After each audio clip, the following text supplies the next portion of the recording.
Is it time for you to integrate a coaching style of communication into your everyday interactions? You see, over the last 20 years or more, I have been helping individuals, teams, and organizations integrate coaching into their culture. And often when you think of coaching, you think of formulas, models, formal one-to-one coaching sessions that might last for half an hour or an hour. And don't get me wrong, when done in the right way with a suitably qualified and competent coach, they are really effective. But what I'm talking about here is the quality of coaching as a style in your everyday interactions. Let me explain.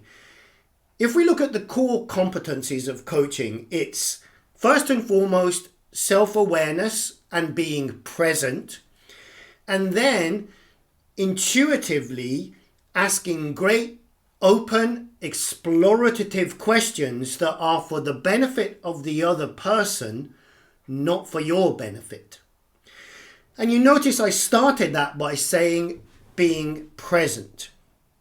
Have you ever had the gift of someone else getting rid of his or her clutter, ego, busyness, own agenda, and truly being present for you and being curious, which is a coaching style of communication?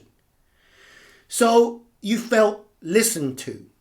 You didn't feel judged. You felt heard. You felt that this person was genuinely curious on your behalf.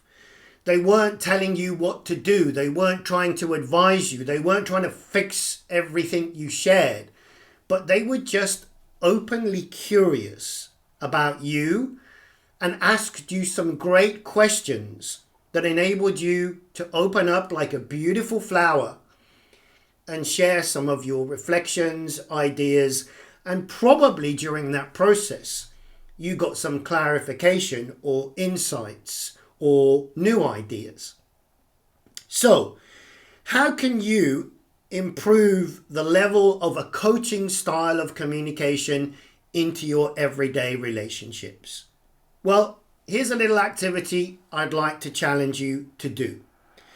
Just take 10 minutes today, tomorrow, and use that 10 minutes to be truly present and openly curious about another person. It might be a loved one at home, it might be a work colleague, it might be the waiter or waitress in the restaurant down the road, it might be the elderly gentleman at the bus stop.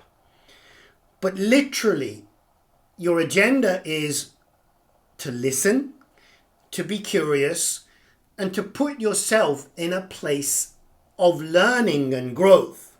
That's the win-win here. When we're in a coaching style of communication, we're not repeating or stating what we already know, but we are always in a place of potential to learn from the other person. So I'm off to go and practice daily a coaching style of communication by being present, by being intuitive, by being empathic, by truly listening to another person to discover what he or she and myself will gain from that interaction. How about you?